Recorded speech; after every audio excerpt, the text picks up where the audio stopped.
Welcome back to Student Spark.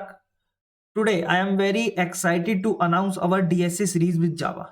हम DSA को cover करने वाले हैं अपनी जावा लैंग्वेज के साथ, क्योंकि जो हमारा DSA है वो हमारी लॉजिकल थिंकिंग में बहुत ही ज्यादा हेल्प करता है, जिसके थ्रू हम बहुत सारी प्रॉब्लम्स को सॉल्व करेंगे जो कि हमें हेल्प करेंगे हमारी प्लेसमेंट्स के अंदर। क्योंकि अभी प्लेसमेंट होने में एटलीस्ट 4 to 5 मंथ्स है, तो हम 3 मंथ्स के अंदर अपने डीएसए को अच्छे से कवर कर रहे होंगे, उस पर अपनी पकड़ अच्छे से बनाएंगे। देन फर्दर हम कुछ क्वेश्चंस जो है हार्ड टाइप के क्वेश्चंस को प्रैक्टिस करेंगे जो हमारी प्लेसमेंट के अंदर हेल्प कर रहे होंगे। चलिए डिस्कस करते हैं अपना सिलेबस। तो वीक 1 के अंदर हम पढ़ेंगे अपना सबसे पहले पहली वीडियो होगी इंट्रोडक्शन। डीएसए होता क्या है, डेटा स्ट्रक्चर और एल्गोरिथम बेसिकली होते क्या है, टाइम कॉम्प्लेक्सिटी क्या होती है। अगर एक छोटा सा ओवरव्यू दूं तो टाइम कॉम्प्लेक्सिटी का मतलब होता है कि हमारा जो प्रोग्राम है, जो हमारा कोड है, वो कितने टाइम के अंदर रन हो रहा है। ठीक है। स्पेस कॉम्प्लेक्सिटी, जैसे टाइम कॉम्प्लेक्सिटी हुआ टाइम, वैसे स्पेस कॉम्प्लेक्सिटी का मतलब है वो प्रोग्राम हमारा कितना स्पेस यूज कर रहा है। रिकर्जन, जो कि हमने जावा के अंदर बता दिया था कि एक वो फंक्शन होता है जो खुद को ही कॉल लगाता है। वीक 2 के अंदर हम पढ़ेंगे अपने एरेस को और सर्चिंग को। एरे हमने जावा के अंदर पढ़े थे जब जावा लैंग्वेज हमने कवर करी थी।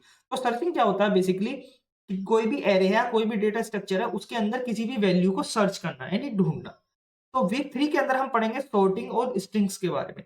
स्ट्रिंग्स हमने जावा के साथ पढ़ लिए थे, इसको हम क्या है क्वेश्चंस और भी जो है इसके कवर करेंगे, जो डीएसए के अंडर आते हैं। कुछ एल्गोरिथम्स हैं स्ट्रिंग के भी और एरे के भी जो हम यहाँ पर यूज करेंगे और सीखेंगे अच्छे से। सॉर्टिंग का मतलब होता है कोई भी डेटा अगर हमारे पास है, वो अनवांटेड वे, यानी अनवांटेड वे मतलब कि सॉर्टिंग फॉर्म में नहीं होता, अनसॉर्टेड होता है, तो उसको भी हम यहाँ पर सॉर्ट कर रहे होंगे, क्योंकि सॉर्टिंग की भी बहुत सारी टेक्निक्स हैं हमारी, उनको भी यहाँ पर सीख रहे होंगे।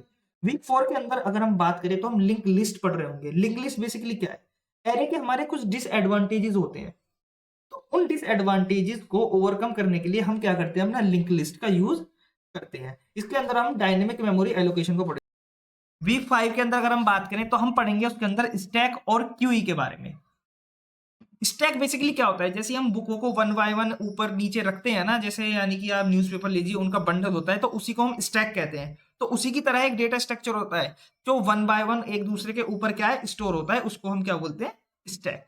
क्यूई एक लाइन होती है जिसे हम आप लाइन जो है उसको क्यूई बोलते हैं, तो उसकी फॉर्म में भी हम अपने डेटा को स्टोर कर सकते हैं। अगला आते हैं हैशिंग और रिकर्जन। रिकर्जिंग रिकर्जिंग बेसिकली क्या है, जो हमारा रिकर्जन है उसका ही एक एडवांस वर्जन है, यानी आप उसे ही कह लीजिए, रिकर्जन को ही कह लीजिए, बेसिकली एडवांस वर्जन है। हैशिंग में जो हमारी वैल्यूज होती हैं वो की वैल्यू पेयर के अंदर स्टोर होती हैं, डेटा जो होता है। तो ये सब क्या होता है, ये हम जब हम पढ़ रहे होंगे उसके अंदर सारी चीज कवर करेंगे। वीक 7 के अंदर हम देखेंगे कि हमारा डेटा ट्रीज की फॉर्म में कैसे स्टोर होता है, यानी पेरेंट और चाइल्ड रिलेशनशिप की फॉर्म के अंदर। हीप की अगर हम बात करें, बेसिकली एक ट्री ही होता है, बाइनरी ट्री होता है, उसका ही एक वर्जन होता है। प्रायोरिटी क्यू, जो हमने क्यू पढ़ा सेम वैसे होता है, पर इसके अंदर प्रायोरिटी आ जाती है। हीप के अंदर भी हमारी प्रायोरिटी आती है, इस वजह से इनको हमने वीक 8 के अंदर एक साथ ही कवर करने के लिए रखा हुआ है। अगर वीक 9 के अंदर हम बात करें, वो हम ग्राफ्स पढ़ेंगे। जो भी आपने देखा होगा कि डिलीवरी वाले होते हैं, उबर ओला कैब जो होती है, वो आपको बहुत जल्दी से सर्च कर लेती हैं। तो उसमें अगर हम एल्गोरिदम की बात करें, डेटा स्ट्रक्चर की बात करें, वो कौन सा लग रहा होता है, हमारा ग्राफ लग रहा होता है। ठीक है, क्योंकि बहुत सारी नोड से होती हैं, जैसे आपने बनाया होगा एक्स वाई हो गए, उसका आप ग्राफ प्लॉट करते हो मैथ्स के अंदर, बेसिकली बिल्कुल ऐसे ही है। ग्रीडी एल्गोरिदम एक हमारा, और बिट मैनिपुलेशन वीक 10 के अंदर हम कवर कर रहे होंगे। वीक 11 के अंदर डायनेमिक प्रोग्रामिंग, और वीक 11 के अंदर हम अपने क्या है रिवीजन कर रहे होंगे, और उसके अंदर जो भी गूगल, माइक्रोसॉफ्ट, अमेज़न जैसी कंपनीज के अंदर क्वेश्चंस आए हुए हैं उनको भी हम 1 by 1 सॉल्व कर रहे होंगे। तो ready for build strong logic and crack coding interviews together with student spark. ठीक है, तो रेडी हो जाइए अपनी लॉजिकल थिंकिंग को स्ट्रॉन्ग करने के लिए और कोडिंग इंटरव्यूज को क्रैक करने के लिए मेरे साथ। ठीक है, तो थैंक यू सो मच, यही था आज का ओवरव्यू। तो कल से हम स्टार्ट करेंगे इंट्रोडक्शन डीएसए का। तब तक के लिए बाय बाय।